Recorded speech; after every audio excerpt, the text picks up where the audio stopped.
Welcome to Minneapolis Nice, a podcast that celebrates Minneapolis's strengths and potential. Each episode, your host, Marvel, sits down with a fellow Minneapolis resident to celebrate its strengths and opportunities, then consider its areas for improvement.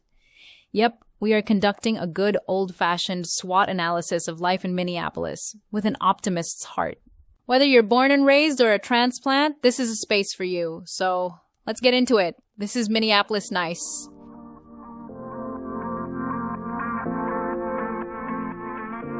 We'll begin as your first guest, but you don't want to reveal who you are. So why don't you talk about what you are in Minneapolis? Sure. I am a 47-year-old recent transplant to Minneapolis after living 20-some years in St. Paul, so I didn't move very far. I work in the healthcare industry here. I'm a homeowner here. I'm a landlord here, and I love Minneapolis, and so I'm a partisan that's rooting for this city. Well, I don't think you have to call yourself a partisan just to say you love Minneapolis. I'm partial toward the city. Well, let's start there. Why do you love Minneapolis? I think it's one of the great cities in America because it's still affordable, and we don't always think it's affordable because it's not as affordable as it used to be. But if you compare it to other major sports, lots of arts, big population cities, it still is. I think it's a very diverse place. It's got a great economic engine. I think the seasons are beautiful. I think winter is overrated in terms of its ferocity. And so I think it's a very well-kept secret. Mm-hmm. Yeah. When you think about Minneapolis versus St. Paul and that transition, what were some things that you were thinking about or considering when you were making the transition? Yeah, so in truth, no part of me thought I want to leave St. Paul and move to Minneapolis. I was going from a starter house to a more kind of a forever house. And there happened to be a beautiful house in Minneapolis on the St. Paul side of the river that looked great. And I thought this will be the same place as St. Paul was. Only after living here for a few years have I noticed that actually Minneapolis in many ways is a much better run place, I think, than St. Paul. Not to disparage your old folks, but what would you say it makes it better run? Well, one of the things I've noticed is the services in Minneapolis work. We were talking about winter just a minute ago. When I lived in St. Paul for nearly 20 years, and people that live in St. Paul will remember, they'll know this, it'll snow and the streets mostly don't get plowed. In my little Honda Civic, once you're in that rut, you're just on a track and there's no getting out of it. And where I live in Minneapolis, by 10 a.m. on the day that it snows, it's plowed. It just works. So I find that's a microcosm, but, in general, when I think about how is the city doing here, it just feels like a place that's run efficiently and run well. Mm-hmm. Well, I'm very curious when you talk about like the affordability and that, how that's a strength of ours. You've lived in a lot of other places, and how have you? I haven't personally lived in a lot of other places. I lived in Iowa for a little while, which is more affordable, and I lived in Wisconsin for a little while, which is more affordable. I think some of it is just borne out by the data. Mm-hmm. I believe as of maybe just a year or so ago, the median home price in California is like $850,000, all of California, not just the big cities. And so when you hear about, people are leaving California because they can't afford to live there, it's supported by the data. And you see that in San Francisco, you see that in Seattle, you see that in New York. Right now, Minneapolis seems like a place where, if you want to buy a house and you're willing to divert some of your resources toward that, it's achievable. Mm-hmm. But that's not the case, I think, in many cities anymore. Well, that's another thing I think is interesting, right? You're comparing those cities, and you mentioned the economic engine, because one of the reasons why those cities are so expensive is they have a really big economic engine. They attract a lot of people. What about Minneapolis's economic engine? Do you think it makes us still work while still being affordable? What elements what parts, or rather, what contributes to that economic engine in your mind? Yeah, it's a good way to look at it because it's probably economic engine on one side drives prosperity, but then on the other there's the issue of supply. How many houses how much housing is there? And admittedly, a place like Seattle, which is constrained by its geography, or Los Angeles even to some extent is constrained by geography, those places are going to have a harder time building. And here we can radiate out in all directions. And so there's probably some advantage.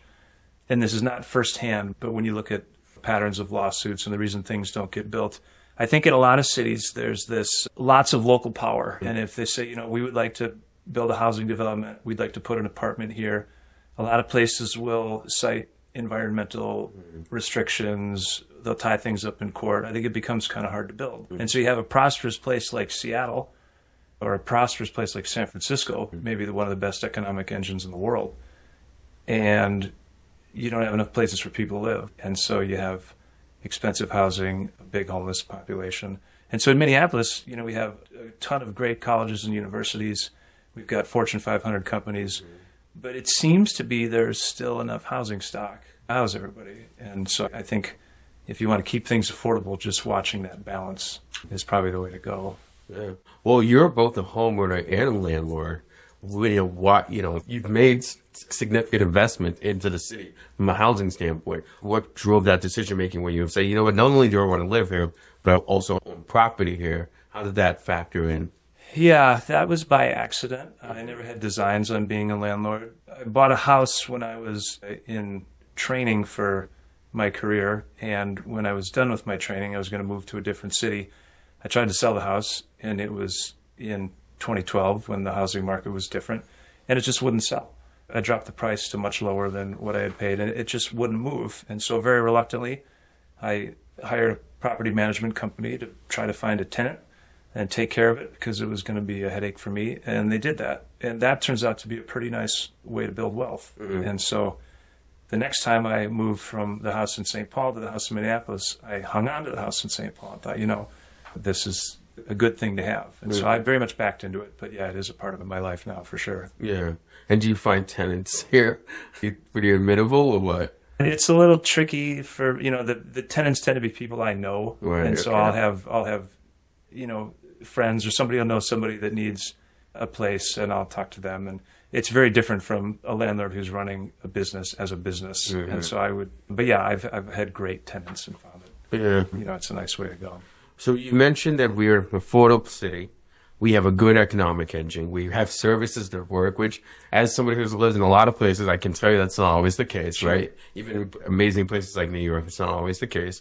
Are there any other things that if you were like, I'm gonna advocate for Minneapolis that you would speak on? Oh, I mean, absolutely. You know, we don't have enough time for all the wonderful things about this city, but it's unexpectedly, it's pretty diverse. You know, I think there are very large East African communities. I think the largest Tibetan community outside of Tibet is in the Twin Cities. And so we've graduated from that era of it's just Germans and Swedes. Right, you know? Right. And, you know, you look at any place that has a diversity of ideas and a diversity of people, it's going to do well. Yeah. You know, and so in Minneapolis, it's much better on that metric than when I was a kid. And so definitely trending in the right direction. It seems like a place that has room to grow. The companies here seem to be hiring, and they seem to mostly have a future, and people want to live here. And once people move here, they really are glad that they live here. There's a very deep arts and culture scene here. You look at the number of theaters for a city of this size is a little unusual. To have major professional sports teams in every significant league. Some people say it's a little passive and insular, which it is, but it's a nice place. You know, it's neighborly. And so I think it's a superb city, and I feel very grateful to live here. Yeah, for me, the four sports thing is such an underrated asset that I'm like, we need to manifest a little bit more with this because it is an incredible asset and it can be a massive part of an economic engine. Yeah, exactly. And then you even look at, you know, I always think of it as the four sports, but then you look at the Lynx are superb. The Loons, Minnesota United, you know, that's got a significant fan base. The female hockey team is doing well. I mean, there's a lot to do. I wrote an article called, you know, our future is a city of champions. And I really mean it like if we are smart and we manage it properly, we have an incredible sports town energy that we could leverage and do a lot of amazing things with. So, okay, we talked about what we think our strengths are. Of all of those strengths, if you had to say, you know what, I'm going to invest energy into one of these areas to maximize the city's potential, which one would you see is maybe our top or two top opportunity areas for us to really drive and grow? Oh, yeah, that's a very interesting question. I would say probably keeping it affordable would be the top thing, because we know there are talented people that are going to want to move here and invest in this city and build it and keep it competitive. But we're getting close to the point where you can't do that anymore. I have friends who live in Savage or Jordan or these outlying communities simply because they just can't afford to live in Minneapolis. And that's not good. And so I guess that would be my top thing is I think if you keep it affordable, that brings in lots of energetic, engaged people. And then the downstream effects of diversity, cultural richness, the economic engine, they all kind of fall in place. I've never heard of Savage. I thought. I know, right? Yeah, it's next to one called Shakopee. It's kind of down by Valley Fair. It's a hike, man. It's like a 45-minute commute. Yeah. Well, I think that's a really good call because definitely affordability, when you think about some of those other cities we were mentioning, right? Even New York, where it's an interesting place, but affordability is always the issue. And then as a result, you see it, the city sort of feels like it's becoming stale because it's losing some of that young blood and that it's aspirational energy sometimes. As we think about where we have room to improve, right? So we know there are certain strengths we have. You mentioned affordability as a strength, but something we need to keep an eye on. Are there any weaknesses that we should be really thinking about? Like, you know what, let's actually address that, or let's be mindful of it at least. Sure. Yeah. I think it's a great question. You always want to be careful about becoming too ideologically homogenous. Okay. I think Minneapolis, though I think it has all the right progressive, inclusive ideals, it is almost 100% Democrat. And I'm not somebody that has any interest in the current Republican platform, but anytime you look at a place where it's just one tribe, you run the risk of reflexively rejecting some ideas that might be good ideas just because they come from the opposite tribe. And you may embrace some ideas that are not good ideas as they come from one's own tribe. And then strangely enough, if you can sort of forget about all the social baggage and the theatrics and the drama that comes from it, if you look at the places in the United States right now that are growing and thriving, they tend to be places like Texas and Florida. And, they're not so much the really blue places like Minneapolis. And so I think if there were a way for us to retain our civility, but at least be open to some ideas that might be a little more pro-growth, lighter regulation, those sorts of things, it might serve us well. Yeah, I think you're talking about purple states a lot. Like Texas is really purple now because of interestingly, its urban areas are really becoming democratic and liberal, but it's still very conservative in the rest of the state. And so there is this interesting dynamic where there's a lot of debate and there's a lot of ideas showing up from different places. Having family there and moving there, it's like my mom was talking to me about something and she goes, there's still a book on the law on the books where my husband has to do something. I'm like, what are you talking about? But at the same time, there's a lot of liberal people moving there to Austin, et cetera, and bringing those ideas. I think that's a really interesting point. There's one thing just kind of on that point. If there were some way when people think about politics to not think about politics, but rather just think about public policy. Right, yeah. And say, here's this plan that might serve our community well. Let's evaluate it on its merit. If we could somehow do that without saying, well, this is a Republican thing or this is a Democrat thing, and then letting the tweets and the theatrics kind of corrupt us, because I do think we're failing to pay attention to a lot of things that are a bit more important than just what's in the newsfeed. Yeah. Well, I think we both now share the trait of we're not on social media, so it is interesting. I have no idea what people are angry about. Isn't it the best? Totally. It's a really interesting idea of like, as a city that used to be very homogenous from a demographic standpoint, we've evolved past that. We're becoming more diverse. We will run the risk of becoming homogenous politically and ideologically, which is, I think, is a really interesting thing to consider. Are there any things that, obviously, like from a, like, this is the one thing that may take down this city for good, like a legit threat? Do you think there's anything that's really potentially scary that we have to address or make sure that we avoid aggressively? Yeah, it depends. I tend to be of the mind that things are never quite as dire as they're painted out to be. And so you will hear Minneapolis's detractors talk about the safety issues, the police force, instability. And then when you actually look at the data, at least on crime, it's getting much better. And so I'm of the mind that Minneapolis is going to thrive for a long time. But if you recalibrate the question to say, what are the things that are going to lower its standing relative to other comparable communities, then there are, I think, a lot of things. One of the problems we have here is even though we have a very diverse population, it's not real well intermingled. You know, if you go to North Minneapolis, that community doesn't have access to nearly the resources that Southwest Minneapolis does. And there's some structural barriers there with regards to housing costs, with access to different school systems based on where you live, that kind of lock those people in. And there's probably a ton of future talent in North Minneapolis that isn't going to make it because we haven't given them the chance. And so that's a big barrier, I think.